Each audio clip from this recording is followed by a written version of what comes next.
amigos, nuevamente estamos aquí en tu canal de edificación Hablemos de Cristo. Es un gusto poder compartir con ustedes sobre las verdades eternas. Nos acompaña nuestro amigo y maestro Fernando Borges. Fernando, recibe una cordial bienvenida a tu canal de edificación. Alberto, gracias, muy complacido nuevamente, saludos fraternos y bueno, venimos con la firme intención de poder sumar a la edificación del cuerpo de Cristo. Muchas gracias por la invitación, Alberto. Perfecto, Fernando, nos alegra y es un honor para nosotros compartir contigo acerca de la palabra de Dios. En el tema de que nos atañe el día de hoy, Fernando, quisiéramos hablar del operar de fe en medio de las adversidades. Vemos que a la luz de la Escritura se habla mucho de la fe y vemos que la fe es un regalo de Dios. Así es. ¿Cierto? Pero también nos habla que la fe es muy importante en el crecimiento espiritual de los creyentes. Quisiéramos que pudiéramos responder en esta sesión las siguientes preguntas. ¿Qué es la fe? ¿Qué no es la fe? Si es mi fe la que determine que las cosas pasen, o quién es el originador de la fe, de dónde es el punto de partida de la fe. ¿Te parece si empezamos y entramos en materia? Magnífico, claro que sí. ¿Qué tal si empezamos por definir el concepto de fe, Fernando? Bueno, para definir el concepto de la fe es necesario obviamente ceñirnos a la Escritura. Vamos a basarnos en Hebreos 11.1. Estoy usando la versión Biblia textual. Perfecto, ok. En Hebreos 11.1 nos dice, y la fe es la certeza de lo que se espera, la convicción de lo que no se ve. En este verso hay dos palabras importantes, las cuales vamos a estudiar a profundidad para definir más propiamente lo que significa la fe. Entendido. Son certeza y convicción. Entonces la palabra certeza viene del griego hypostasis y traduce seguridad, sustancia, realidad o esencia. Entonces en ese orden podemos decir, de acuerdo a la primera frase del verso, que la fe es la seguridad, sustancia, realidad o esencia de lo que se espera. Okay. La segunda frase dice la convicción de lo que no se ve. Entonces la palabra convicción es elechos, la palabra griega. En ese sentido, o sea, elechos traduce prueba o comprobación. O sea, aquello que es demostrado o comprobado. Correcto. Entonces dice la fe es la realidad, esencia, sustancia de lo que se espera y es la prueba o la comprobación de lo que no se ve. Pero en este orden debemos ser cuidadosos. Perfecto, Fernando. Tú me disculpas y te interrumpo. Quisiera que por favor nos aclares cuál es esa sustancia que se espera o qué es esa convicción que no se ve. Ok, interesante. Bueno, aquí debemos tener bastante cuidado al momento de asumir el verso, porque la mayoría de las veces cuando llevamos a la Escritura llegamos con el firme propósito de que Dios nos diga algo. Pero entonces tomamos las cosas de acuerdo a nuestra mentalidad y pensamos que eso que está escrito, tal cual está escrito, es para mí en el 2018 y yo lo asumo tal cual así, sin mirar el contexto y sin mirar la realidad de donde viene. Es válido hacerle la aclaración a los creyentes también que nos están escuchando. Claro que sí. Entonces, lo que se espera y lo que no se ve, pues está explicado en el verso, en el capítulo entero de Hebreos 11. Entonces no es lo que yo espero de acuerdo a mis intereses, a mis ideas y a mis imaginaciones. No. Eso tiene un orden. Entonces vamos a mirarlo. Perfecto. Entonces, para explicar esto, qué es lo que se espera, qué es lo que no se ve, el mismo Hebreos 11 en el verso 13 nos dice, conforme a la fe murieron todos estos, Abel, Noé, Abraham, no habiendo recibido las promesas. O sea, ahí nos dice un punto interesante. Murieron sin recibir las promesas, sino mirándolas de lejos. Las creyeron y las saludaron. O sea, ellos estuvieron contemplando las promesas, pero mira lo que dice, las vieron de lejos, las saludaron. Solo las contemplaron. Las contemplaron, confesando así que eran extranjeros y peregrinos en la tierra. Ahora vamos al verso 32. ¿Y qué más digo? Porque el tiempo me faltará para relatar acerca de Gedeón, de Barak, de Sansón, de Jefté, de David y también de Samuel y de los profetas, quienes por fe, y mucho ojo lo que pasó por fe, conquistaron reinos, hicieron justicia, alcanzaron promesas, cerraron boca de leones, extinguieron la violencia del fuego, escaparon a filo de espada, recibieron poder en su debilidad, se hicieron fuertes en la batalla, pusieron en fuga ejércitos extranjeros. Perfecto. Mujeres hubo que recibieron por resurrección a sus muertos. Otros fueron torturados al no aceptar liberación para alcanzar otra resurrección mejor. Y otros sufrieron una prueba de escarnios públicos y azotes, además de cadenas y cárcel. Fueron apedreados, tentados, aserrados, murieron pasados a cuchillo. Anduvieron errantes vestidos con pieles de ovejas, con pieles de cabras, indigentes, afligidos, maltratados. Dice en signo de admiración, el mundo no era digno de ellos. Mejor dicho. O sea, frena un momento y piensa en lo siguiente. ¿Cuántas cosas usted ha padecido por la fe?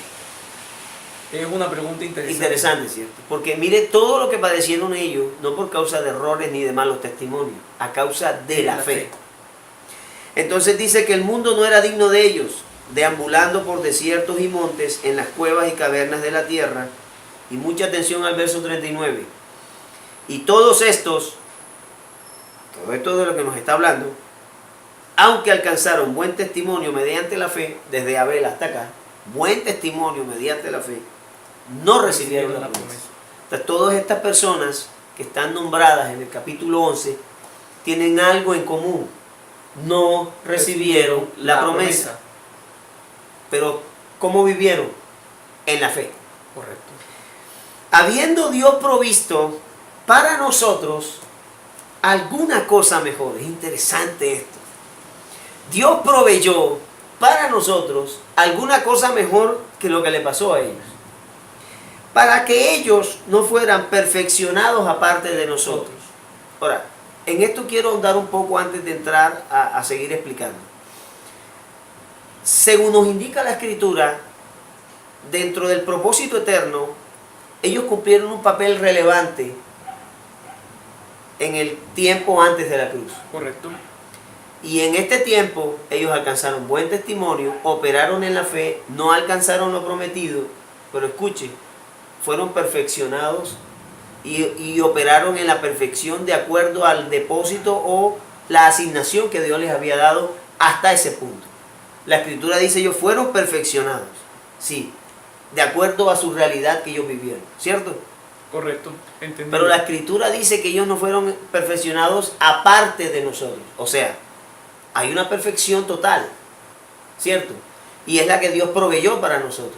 ¿Dónde está eso? Vayamos al capítulo 12, verso 1. Esto sigue hablando de lo mismo. Entonces leamos el último verso del 11 y vayamos al 12. Entonces dice, habiendo Dios provisto para nosotros alguna cosa mejor, para que ellos no fueran perfeccionados aparte de nosotros, por lo cual también nosotros, teniendo alrededor nuestro una nube tan grande de testigos. ¿Cuáles son los testigos? Los que mencionamos anteriormente. Lo que están en el verso 11. Abraham, todos ellos. Isaac, todos. Desprendiéndonos de todo peso y del pecado que nos asedia. Este pecado no quiere decir obras de la carne. Significa errar al blanco. Ok, perfecto. Cuando estás pensando las cosas que Dios no te ha provisto a través de la perspectiva de Él, de su fe. Corramos con paciencia la carrera que nos es puesta delante. Esto es lo que se trata de la carrera que nos toca a nosotros aparte de la de ellos. ¿Cómo corremos la carrera? Puestos los ojos en Jesús, el autor y consumador de la fe. Correcto. Y aquí es donde vamos a cerrar el tema. ¿Dónde dice la Escritura que se origina la fe? En Jesús. En Jesús, porque Él es el autor. El autor, la palabra original griega, indica que Él es el origen, que Él es la fuente de la fe. Y la palabra consumador indica que Él es el completador, el perfeccionador. Entonces, todo lo relacionado con la fe está relacionado con el Hijo de Dios. Y entonces, ¿dónde está la perfección de los otros? Como dice el apóstol, a nosotros nos ha dado alguna cosa mejor, nos ha provisto una cosa mejor. ¿Qué es la cosa mejor que nos ha provisto? El Hijo. Claro Y está. ese Hijo, que es autor y consumador de la fe, es el que nos participa de su perspectiva divina. Entonces ahora sí vamos a entrar a definir la fe. Entonces, ¿qué es la fe?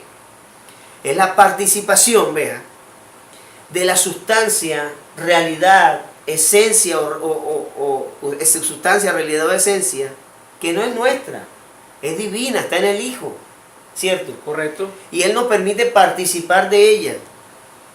Esto tiene en nosotros, como dice Hebreos 11.1, una expectación. Porque la espera traduce con una expectación de placer. Entonces, ¿qué te esperamos con placer? De sustancia, realidad, esencia del Hijo en nosotros. Y produce en nosotros lo que se llama aquí la convicción de lo que no se ve. Es una demostración o una prueba de aquello que esperamos. Quiere decir que la fe, en pocas palabras, es la participación que nos permite Dios de la perspectiva divina de Él a través de su Hijo De su Jesucristo. Hijo Jesucristo, perfecto. Entonces, así definimos la fe. La fe, obviamente, viene del Hijo, se origina del Hijo y no es nuestra. Si usted mira Hebreos 11, usted pensará que la fe de Abraham, no era la fe de Abraham. Es la fe que Dios le dio a Abraham para que creyera de la forma que lo hizo. Más adelante vamos a ahondar un poco en el tema de Abraham. Pero la fe se origina en el Hijo. ¿Dónde encontramos eso? Vea, acompáñeme aquí a Gálatas capítulo 2, verso 20. Correcto. Y dice la Escritura, y ya no vivo yo, sino que Cristo vive en mí. Y lo que ahora vivo en la carne, carne no es obras de la carne, es el cuerpo. Lo vivo en la fe del Hijo de Dios. No es la fe en el Hijo, sino la fe del Hijo. Entonces, Pablo claramente nos está diciendo que la obra de la cruz en nosotros produce una cosa interesante. No son tus conceptos, ideas, creencias las que originan la fe. Es la vida impartida la que nos permite esa fe que nos hace participar de la perspectiva divina en cualquier situación y proceso de nuestra vida. Maravilloso, maravilloso. Bueno, Fernando, en este mismo orden de ideas, si nos has descrito magistralmente a la luz de la Escritura qué es la fe, entonces te cambio la pregunta. ¿Qué no es la fe? Oh, interesante. ¿Qué no es la fe? Bueno, si nos basamos en el hecho de que entendemos la fe como la perspectiva de Dios en nuestra vida, lo que no es la fe es aquello que no está basado en la perspectiva de Dios. O sea, Correcto. se puede definir como mis ideas, mis perspectivas personales, mis propias imaginaciones, también mi forma particular de pensar que las cosas deben pasar. Ok. Hay evidencia en la Escritura de personas que pensaron que su fe les daba para esperar de acuerdo a sus propias ideas de cómo tenían que pasar las cosas. Ok. Y eso no es fe. Ahora que mencionas ejemplos, ¿nos dices unos ejemplos de eso que acabas de mencionar? Claro, mira, hay uno interesante en Segunda de Reyes capítulo 5. Perfecto. Habla de un capitán del ejército sirio llamado Naamán. Este personaje en la Escritura nos narra que tenía gran afecto de parte del rey de Siria. Era muy respetado por sus soldados. Y era una persona muy digna, como que muy buena gente. Pero dice al final, y tenía lepra. O Perfecto. sea, el tipo era buena gente, pero tenía lepra. Y gozaba de respeto. Gozaba de respeto y de cariño de todas las personas. Magnífico. Ahora, ¿qué pasa con él? Usted lo puede abordar en su casa, pero le voy a resumir. Él tenía su lepra, había hecho algunas cosas para quedar sano, no había quedado sano. Su esposa tenía una esclava que era israelita, Ok. y la esclava le dice a su ama, mire, allá en Israel hay un profeta, Eliseo, él puede sanar al amo, a Naamán. Arrancan para allá. Ella le dice, el tipo, bueno, voy para allá. El rey de Israel piensa que el rey sirio le está proponiendo guerra porque no, yo voy allá para que tu profeta me sane. Y él, ay, yo no sé. Bueno, total, no eran las cosas como la estaba pensando el rey de Israel. Pero total es que Naamán llega. Y Naamán llega ante Eliseo. ¿Y qué hace Eliseo? Manda al criado. Le manda al criado. Y le manda al criado con una razón. Vea, señor, vaya y lávese en el río. 7 veces.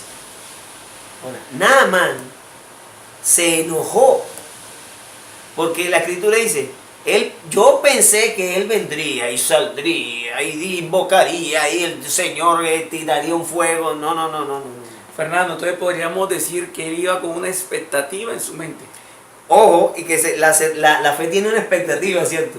Pero no es la tuya, no es la mía, es la de Dios. Claro, él iba con una expectativa personal, una idea de él.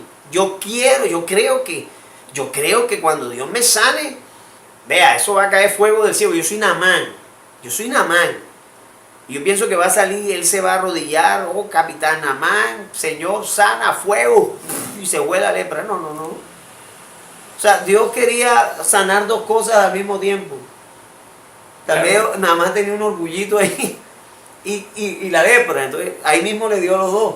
Entonces, correcto, es que Dios es perfecto. Correcto lo que hace.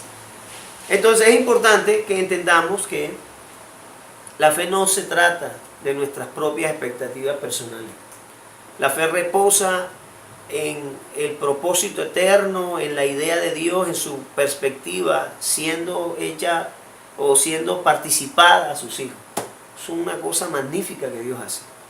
Ahora, hay una cosa que queremos dejar como fundamento para empezar a darle como dirección a esto con relación a las circunstancias. Correcto. En el video pasado estuvimos hablando sobre el propósito de las adversidades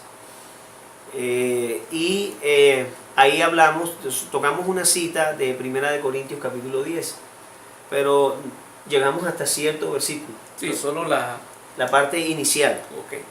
Hoy miraremos el verso 13. Es interesante porque esto nos da una claridad, una directriz interesante con relación a los procesos. Okay. Y dice el 13, no os ha sobrevenido ninguna prueba que no sea humana. Pero fiel es Dios, quien no os dejará ser probados más de lo que podáis. Antes bien, juntamente con la prueba, proveerá también la salida para que podáis soportar. Es interesante esto.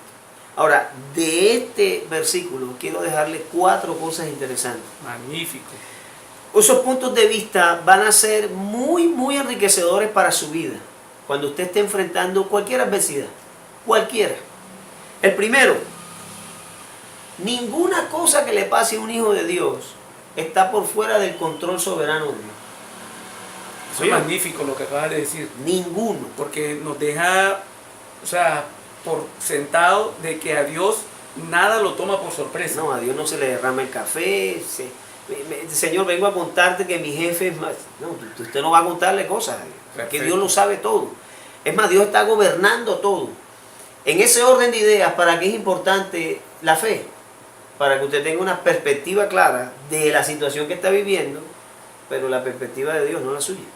Correcto, magnífico. Entonces, primer punto, Dios está en control soberano de todo.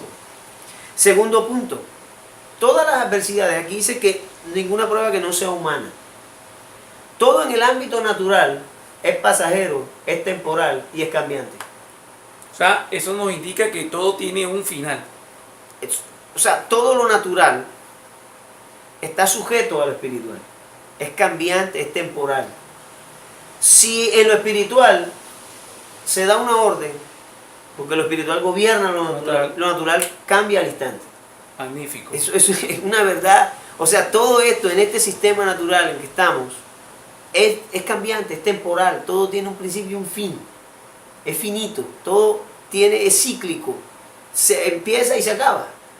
Segundo punto, todo es temporal, natural y pasajero. Perfecto. Tercero, esta es muy importante.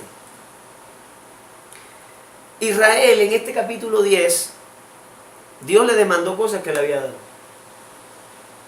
Le dio una obediencia a una ley que le dio. Y le puso un caudillo para que lo obedeciera. Y Dios le fijó estatutos. Le fijó límites. Claro. Esto lo vimos pero mire, Dios le presentó primero unas pruebas indubitables. El poder, con mano poderosa, lo sacó de Egipto. Entonces, ¿cuál es el tercer punto? La prueba es una demanda de aquello que Dios te ha revelado en Cristo.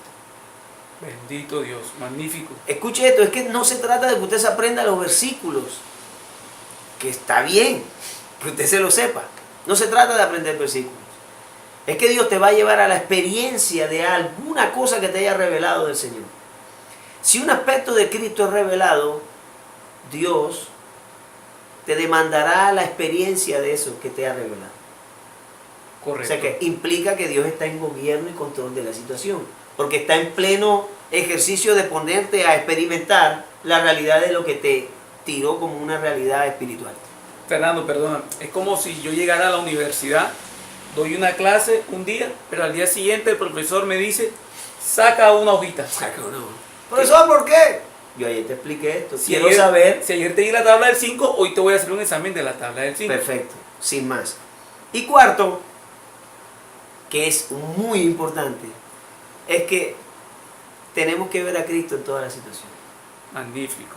En el video pasado notamos por la escritura que todo lo que Dios le presentó a Israel fue una figura de la provisión del Hijo. A nosotros ahora, en este nuevo pacto, donde nos encontramos, la provisión más grata que Dios nos da es su Hijo. Pero no que tú sepas que tienes al Hijo. Ahora es la experiencia de la provisión del Hijo en medio de la situación. Magnífico. Esto es poderoso. O sea, en ese mismo orden de idea, lo que debemos considerar es al Hijo en medio de la situación y no considerar la situación. Totalmente. Por eso es que Hebreos 12:1 nos dice, en esta tan grande nube de testigos, perdón, el verso 2 nos dice, puestos los ojos en Jesús. O sea, en realidad Dios lo que espera Dios es que la vida impartida en ti, de su Hijo, pues sea una experiencia para ti. Porque es la máxima provisión que Dios hizo. El misterio escondido durante los siglos y generaciones. Es el que ahora ha sido dado a conocer. Entonces Dios lo esconde por una sencilla razón. Es la provisión de los hijos. Magnífico. Bueno, Fernando, quiero hacer de pronto como una síntesis de esto que hemos hablado, para que de pronto las personas que nos están escuchando vayan tomando nota. Perfecto. Hemos definido la fe, ¿cierto? Hemos dicho que la fe no es humana. No es humana. ¿Cierto? Tiene un origen y el origen es Dios. Así Tú mismo es. lo dijiste, puesto los ojos en Jesús, El autor y consumador de la fe. Magnífico. Número 2, definimos la fe como la perspectiva o la participación, mejor dicho, que tenemos los hijos de la perspectiva de Así Dios. es. Así. Pero que esa perspectiva está basada únicamente en su Hijo. En su O Hijo. sea, no podemos hablar de fe desconectando el Hijo. Desconectando el Hijo. Porque es que lo vimos claramente ahora mismo en Hebreos. Ellos tuvieron una participación, o sea, tuvieron un grado de luz. Dios les hizo partícipes de ese grado de luz y operaron en Y fe. operaron ahí, claro. Claro, conforme a las circunstancias de ese momento, ellos operaron en fe. Así es. Dice que no alcanzaron la promesa, pero operaron en fe. Así es. Y que la promesa estaba dada para nosotros. Ellos simplemente la vieron. La vieron de lejos. La vieron de lejos, ¿cierto? También hemos dicho que la fe no son nuestras ideas ni no son nuestros conceptos personales, ¿cierto? Así es. Y también hemos dicho que el operar de fe es importante en medio de una adversidad, ¿cierto? Porque ahí es donde sale a relucir el depósito que Dios nos ha impartido. Así es. Que tú mismo lo describiste, la fe del Hijo. Así que es. eso fue lo que nos ha regalado. No es la fe de nosotros, sino lo que se nos regaló fue la fe del Hijo. Exactamente. Bueno, Fernando, dado esta síntesis, en las redes sociales me escribe mucha gente y me dice un tema que es como muy particular, y espero podamos aquí definirlo y esclarecerlo rápidamente. Ok. Me dice, ¿qué nivel de fe puedo tener si en mi familia hay una maldición generacional? ¿O cómo yo opero en fe dada esta circunstancia? Entonces me gustaría que de pronto definiéramos a la luz de la palabra o qué le podemos decir a estas personas que de pronto nos han preguntado en redes sociales. Bueno, interesante. La pregunta es: ¿qué nivel de fe necesita para un proceso de maldición generacional en la familia? O mejor dicho, o te lo pongo en otro contexto, ¿qué propósito tiene Dios con estas situaciones? Bueno, vamos a entrar a explicar. Yo creo que esto que vamos a hablar ahora va a ser de mucha claridad para los oyentes. Mire, lo primero que tengo que decirle es que Dios no tiene ningún propósito con maldiciones generacionales. Magnífico. Y así de tajo se lo tengo que decir, porque Ahora mismo que nosotros estuviésemos hablando de maldiciones generacionales en una persona nacida de nuevo, es echar al lado la obra de la cruz y todo lo que eso comprende, ¿cierto? Correcto. Ahora, vamos a hablar un poco de la obra de la cruz para explicar el tema de la maldición. Miren lo siguiente, Efesios 1:7 nos dice lo siguiente: en quien tenemos la redención por su sangre, el perdón de los pecados, conforme a la riqueza de su gracia. Aquí vemos que la palabra interesante es redención, y la redención se da por su sangre. Correcto. Por la sangre que se derramó. La redención es una liberación efectuada mediante el pago, o un pago. Eso significa redención. Ese es el significado. Redención tácita. Es el pago que se hace de un rescate. Magnífico. Pero quiero que vayamos a la etimología de la palabra, porque aquí es donde vamos a encontrar de verdad el peso de lo que está descrito en la redención. Correcto. La palabra redención de la palabra griega es apolutrosis. Esto es una palabra griega compuesta. Indica que trae dos palabras o más, pero en apolutrosis es dos palabras. Estas dos palabras tienen una gran profundidad para dar sentido a lo que significa apolutrosis o redención. Entonces vamos a mirarlas una a una. Una palabra es apo, de apolutrosis, y una es lutrón. Entonces, apo. En la composición, o sea, en apolutrosis, en la composición, cuando se usa como prefijo, en este caso es prefijo, o sea, claro, antes de apolutrosis, generalmente denota separación o partida, finalización, cese, reversión. Mire todo el significado cuando se usa de qué, de prefijo, o sea, comprende lo que se está hablando de apolutrosis. Entonces significa separación, partida, cese, finalización o reversión. Implica, ahora mire la implicación de la palabra, implica la separación de cualquier tipo, o sea, la separación de cualquier tipo, donde una cosa se separa de la otra por la destrucción de la unión o la comunión que había. Eso que acabas de decir es tremendo. No solamente es una separación, sino que la separación se da por la destrucción de lo que lo unía. Correcto. Ya eso no va más. Bueno, eso significa apo. Oye, papo. Ok. Lutrón. Lutrón tiene que ver con el precio pagado con el rescate. Correcto. Parece que lutrón fuera el significado de apolutrosis. Ya estás entendiendo. Correcto. Lutrón significa el pago del rescate. En la cruz, también el pago que se da por los esclavos, para liberar a muchos de la miseria y la pena de sus pecados. Ahora escuche bien para dónde va el tema de lutrón. En términos prácticos, el precio pagado en la cruz tiene la connotación, escuche, esto significa redención, la connotación del cese, finalización, separación de todo tipo de miseria, pena, maldición o pecado que había en la vida de Cristo. O sea que eso que nos está hablando del prefijo apo, lo que se separa, lo que tiene cese, lo que tiene finalización, son todas esas maldiciones, pobreza, miseria, pecados y todas las maldiciones que se podían describir en el Antiguo Testamento. Escuche, si en su familia usted es creyente y su familia no, y está viendo que esto está sucediendo, lo único que va a romper eso no es su nivel de fe, es que su familia sea impactada por la vida de Dios.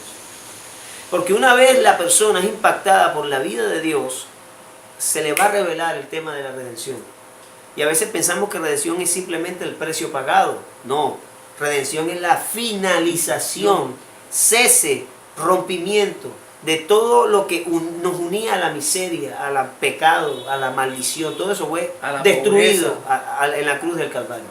Magnífico. Primer punto, Segundo, quiero que vaya a Gálatas 3:13. Nos dice, el Mesías nos libertó de la maldición de la ley, hecho maldición por nosotros. Escuche esto, naturalmente se asumen las maldiciones generacionales por lo que se ha leído en la ley. Exactamente.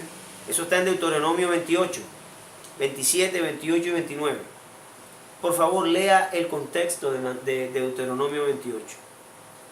Los gentiles que somos nosotros, porque en la Escritura se manejan dos pueblos y en el Nuevo tres.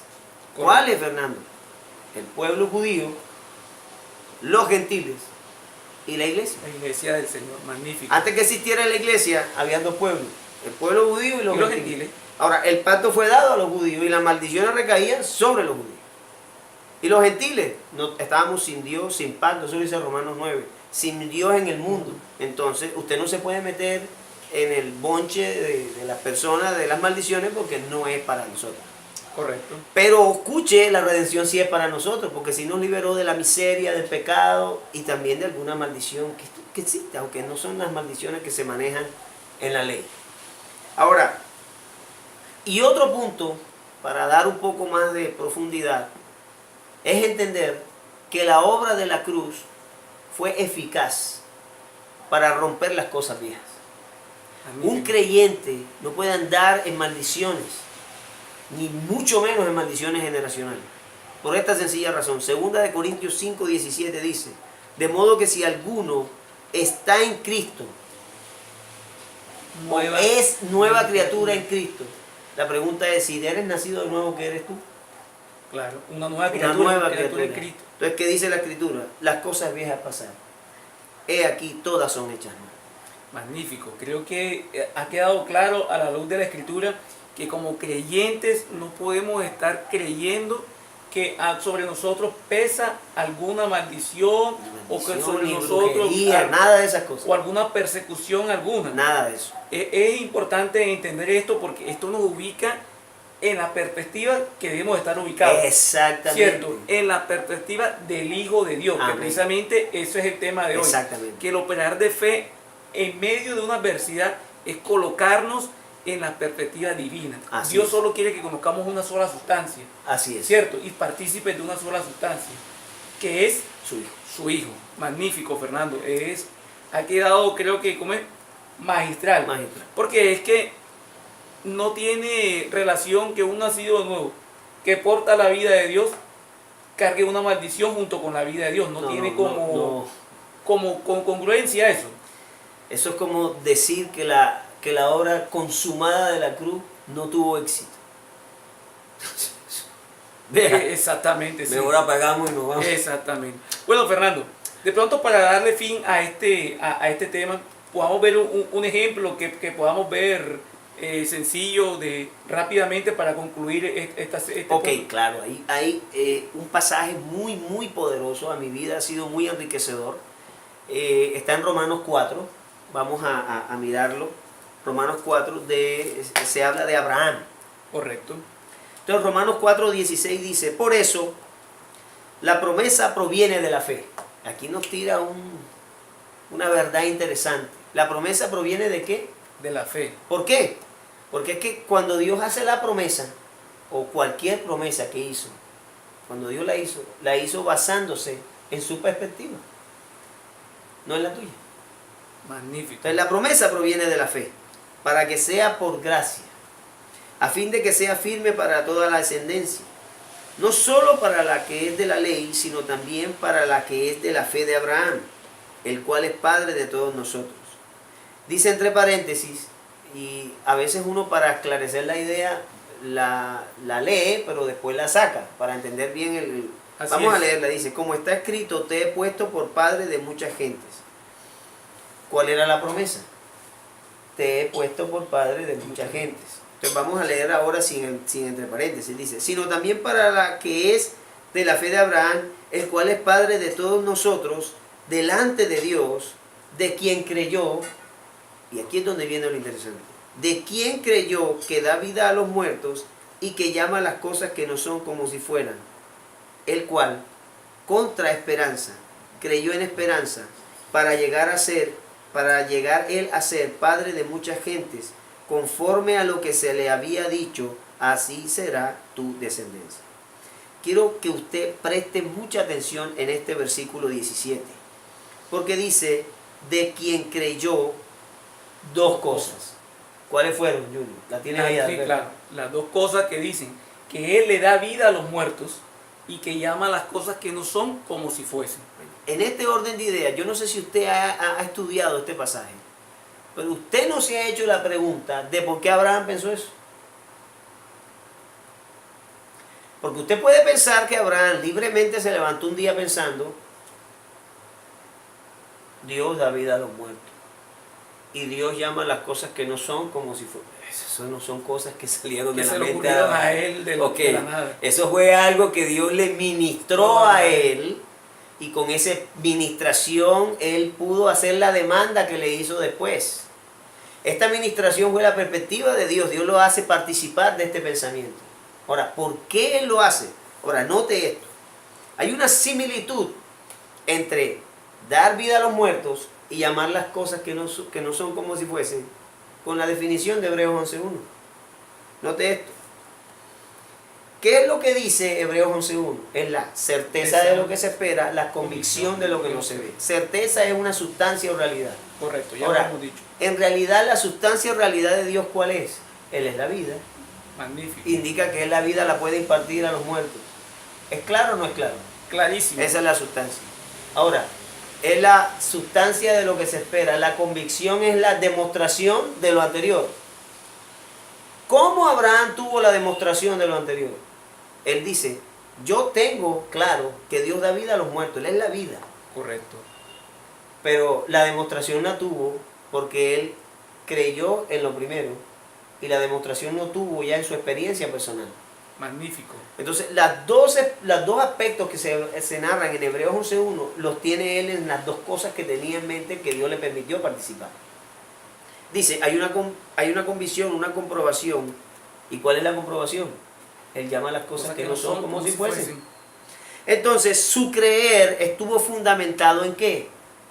En la participación que Dios le permitió. Correcto, así es. Por eso es que él dice,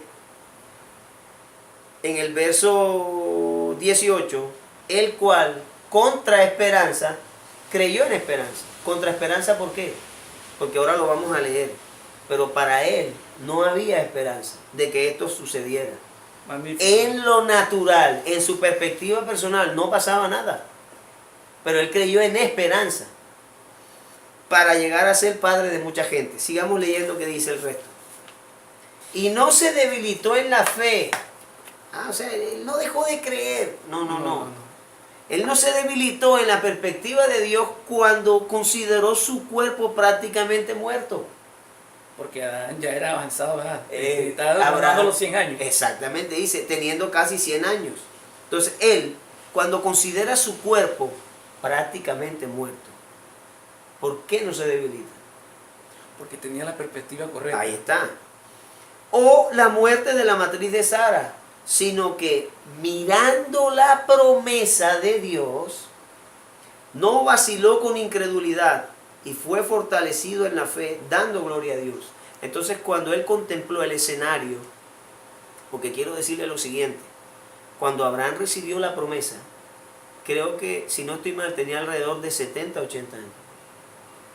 Y cuando Dios apareció a cumplírsela, tenía 100. Claro. Para que esto, y se lo voy a decir como algo que a veces Dios lo hace, cuando usted se encuentre en el campo de las posibilidades, a veces Dios no lo hace. ¿Cómo así las posibilidades? Que usted lo puede hacer.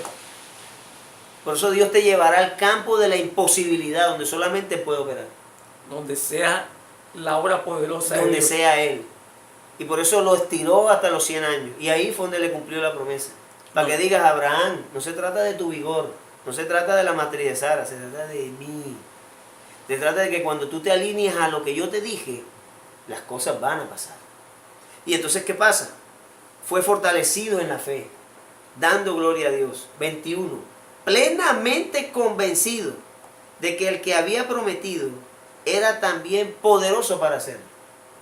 Esto es comprobación, experiencia, plenamente convencido. ¿Quién le dio convencimiento? Él mismo. Ahora escuche, 22. Por esta razón le fue contada como justicia. Magnífico. ¿Cuál es la razón? Y te lo digo a ti, bendecido, que escuchas este video, no importa la situación que estés viviendo, todos vivimos situaciones complejas. Tuviste los héroes de la fe, Hebreos 11. Estás padeciendo por la fe. Alégrate. Porque quiere decir que Dios te está haciendo demanda de aquellas cosas que te ha dado. Es interesante porque la demanda es de lo que ya Él ha impartido. La demanda está en el interior. Vive en ti, vive en ti, vive en mí. Vive en ti.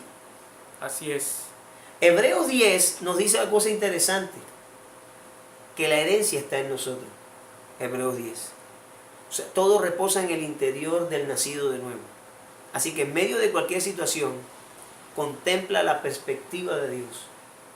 Y mira al Hijo como la provisión necesaria de lo que tú necesitas. Porque en realidad, a veces Dios no da las soluciones. Dios solamente quiere que veas la provisión. Mira lo que le pasó a Pablo en Romanos 12. No, en 2 de Corintios 12. ¿Cuándo dice del aguijón?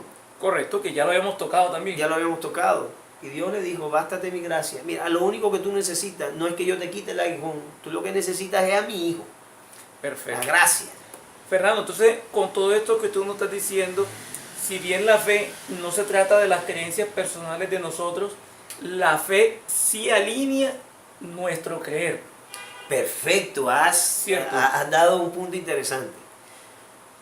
Es que las creencias personales, es más, tú puedes definir la creencia como un estado mental de las personas en las cuales tienen como ciertas algunas cosas, ya sea por experiencia o por ideas. Pero la fe, que es la perspectiva del Hijo que opera en los creyentes, sí genera creencias, pero las creencias que vienen del mismo corazón de Dios. Entonces tú no vienes con tus creencias a alinearlas a Dios. No. Tú te alineas a Dios y eso te genera unas creencias. Y es que eso fue lo que pasó precisamente con Abraham. Con Abraham. Cierto, en él estaba convencido de una sustancia. Exacto. Que ya Dios le había dicho que él le daba vida a los muertos. Amén. Que creó en él una convicción, de algo que no se veía. Así es. Cierto, y como tú lo dijiste, que es algo que es demostrable, cierto. Pero eso primero pasa en el interior de Abraham, primero pasa en el corazón. Todo lo palpamos, que fue el hijo de la promesa. Amén. Ahí está demostrado esa promesa, tiene un fundamento, pero primero se dio o vivió en el corazón de Abraham. Así es. ¿Cierto? Eso primero creó una convicción, una certeza en el corazón de Abraham. Así es. Fernando, me acaba de venir a mi mente una pregunta y sería bueno dejarla como conclusión a todo este tema, porque hemos hablado mucho de la fe, cómo es el operar de fe en medio de una adversidad, cuál debe ser la posición de un hijo, pero si en medio de una adversidad, Fernando, Dios no resuelve en lo natural, oígase bien, en lo natural, lo que nosotros le estamos pidiendo. O sea, mejor dicho, si Dios no me da la respuesta que yo estoy esperando, para ponértelo en términos más sencillos. Mire, esta ha sido una interrogante que yo algunas veces me hice. Se lo he hecho a algunos hermanos con los que he hablado. No precisamente en ese sentido, sino les pregunté, ¿tú alguna vez te has preguntado si Dios no te diera trabajo, esposa, El carro, la casa, tú lo amaras, tú lo sirvieras? En este sentido, note Hebreos 11. Ninguno recibió lo prometido. Pero están en el pabellón de los que se denominan héroes de la fe. Héroes de la fe. Escucha, alcanzaron buen testimonio. En este orden de ideas, la idea de Dios no está en proveerte cosas. Magnífico. La idea de Dios está en que tú encuentres en tu interior, a través de la vida de Cristo que tienes, la provisión del Hijo que ya Él te dio. En realidad la idea de Dios es que tú veas al Hijo en cualquier situación. Si la situación se resuelve a tu favor o en tu contra, es que eso es lo que no mueve tu piso. Lo que a nosotros nos debe mover es que en medio de cualquier situación, sea favorable o desfavorable, porque escucha, para Dios no es ni favorable ni desfavorable, es para nosotros, es que tú tengas la capacidad a través del Espíritu de ver la provisión del Hijo. Perfecto. Y sobre todo, perdona Adalberto, Tranquilo. que quedes satisfecho con lo que Dios ha hecho. Magnífico. Entonces, en ese orden de ideas podemos resumir de que debemos reposar en la soberanía de Dios. Amén. Dios en su infinito, no sé, en su infinito conocimiento, en su propósito, ya todo lo tiene trazado y preestablecido, ¿cierto? Y independientemente si la respuesta es favorable o desfavorable, lo que sí es claro y certero es que la provisión del Hijo está en medio de cada adversidad. Amén. ¿Cierto? Eso Eso sí cierto. es lo claro. Eso es cierto. Bueno, bendecidos, esperemos que este video sirva de gran edificación a sus vidas. Esperamos haber aportado algo a su crecimiento espiritual. Recuerde seguirnos en nuestras redes sociales, nuestro canal de YouTube, Hablemos de Cristo. Tengan todos una cordial despedida. Amados, bendecidos. Chao, chao.